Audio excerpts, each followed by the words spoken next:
यदि एक्टिव, अभी चर्चा में कर रहा था क्लास वाला वाक्य होता है। कहने का तात्पर्य है उपवाक्य वाला वाक्य होता है। कहने का तात्पर्य यह है यदि किसी वाक्य में ऑब्जेक्ट के स्थान पर एक शब्द न होकर के पूरा क्लॉज होता है। फिर समझे, बहुत टेक्निकल बात है।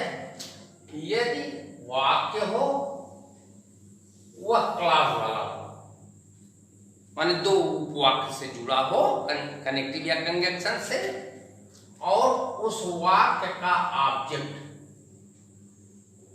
एक शब्द न होकर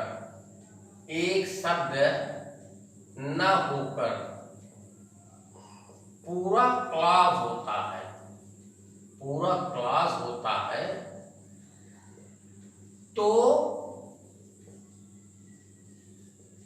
पैसिव वॉइस बनाते समय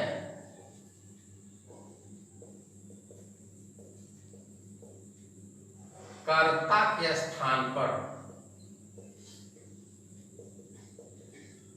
इट का प्रयोग करते हैं। फिर समझे, एक उदाहरण मैं आपको देता हूं, उससे समझा। They say that the king is coming. They say that the king is coming. आप देखें इसको, इसी वाक्य को आप देख लें। They say that the king is coming, हमने क्या लिखा है?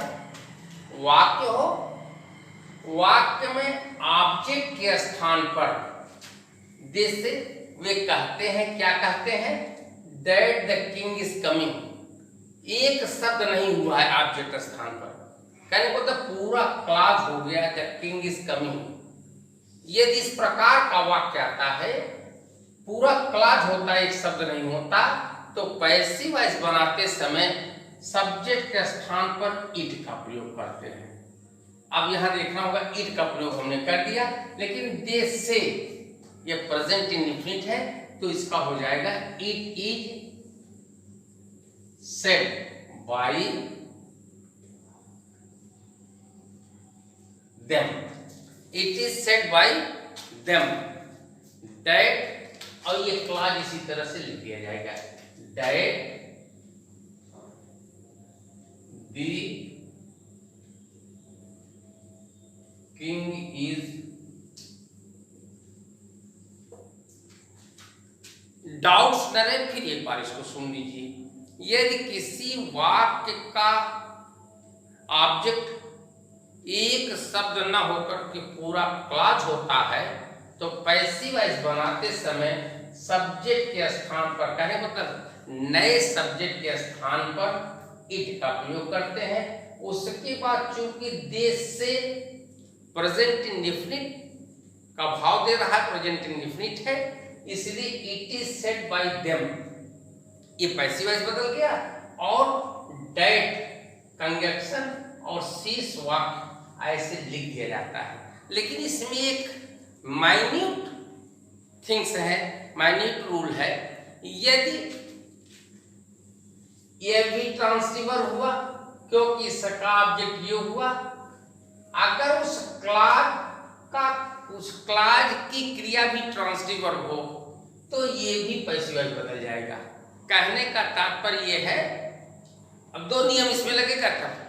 एक तो क्रिया का शब्द ऑब्जेक्ट एक क्लॉज है, जिसके लिए इट का प्रयोग हुआ, तो ये पूरा पैसिव वॉइस हो गया।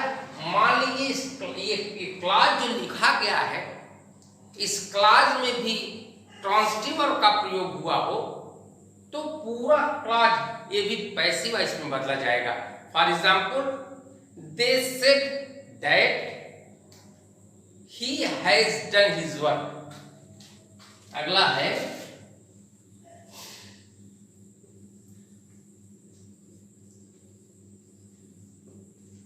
they said that he has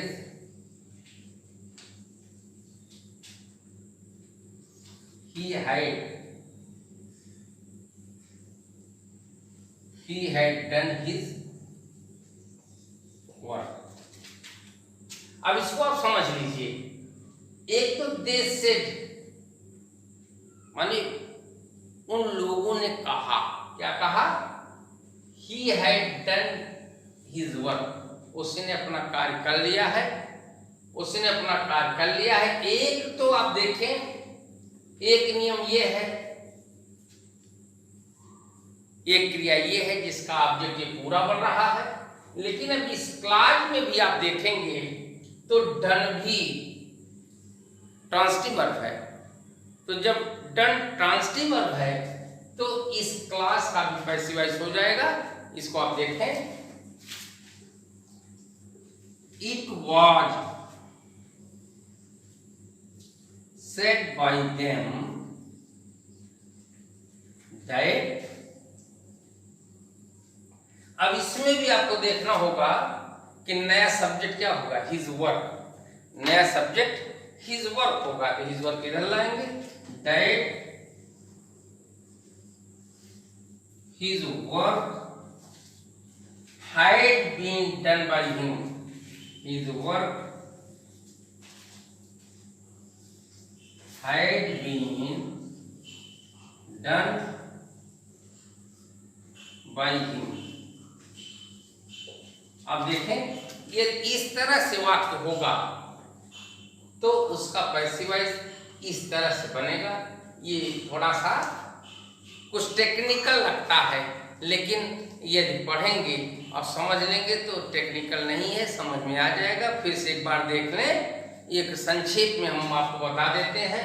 यदि कोई सेंटेंस हो, सेंटेंस का ऑब्जेक्ट एक शब्द में होकर क्लास होता है तो ऑब्जेक्ट स्थान पर सी, लेकिन इसको बदलने के लिए टेंस का ध्यान देना होगा। देखिए, ये प्रेजेंट इंडेफिनिट था तो इज सहायक क्रिया, पास्ट इंडेफिनिट था वाज सहायक क्रिया, इसके लिए इट लाए, इट के बाद सहायक क्रिया, क्रिया का थर्ड फॉर्म बाई, और जो सब्जेक्ट था वो ऑब्जेक्ट बनाए, दैट का प्रयोग हुआ। लेकिन ये भी अगर ट्रांसिटिव और क्लास भी ट्रांसिटिव वर्ब है तो इसका भी पैसिव वॉइस बदल जाएगा, दोनों पैसिव वॉइस बदलेगा। इस तरह से ये आपको समझ में आ गया होगा। इसमें एक उदाहरण और मैं बताना चाहता हूँ। फॉर एग्जाम्पल है, दे से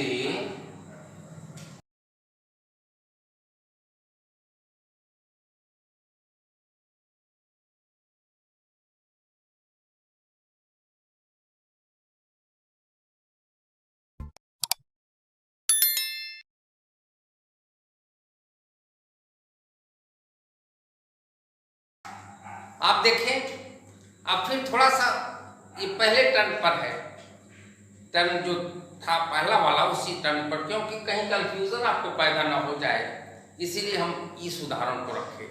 क्योंकि यहाँ अब आप देखिए, going, the principle is going in transitive verb है, इसलिए इसका नहीं बदलेगा। फिर हम क्या करेंगे, इस वाक्य का ही पैसिव वॉइस बनाएंगे और इसके लिए इट का प्रयोग कर लेंगे। तो क्या हो जाएगा, it is said bye them, it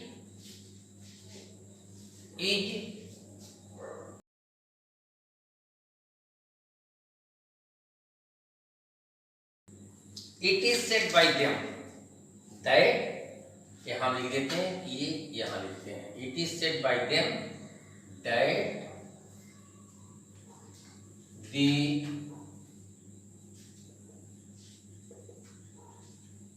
principal is going। अब देखें आप, it is said by them that the principal is going, ऐसे लिख दिया गया। यदि ये भी एक क्लास में, यदि अभी इसके पहले जो बताया था he had done his work, कहने का तात्पर्य अगर इसमें ये भी ट्रांसिटिव वर्ब बनता, इस क्लास में भी ट्रांसिटिव वर्ब होता, इसका भी पैसिव वॉइस बदल जाता। इसके बाद जो नरेशन बेस्ड पैसिव वॉइस हैं वो भी क्लास वाले हैं, लेकिन उसमें दूसरा नियम लागू होता है। नेक्स्ट वीडियो में हम उसको बताएंगे।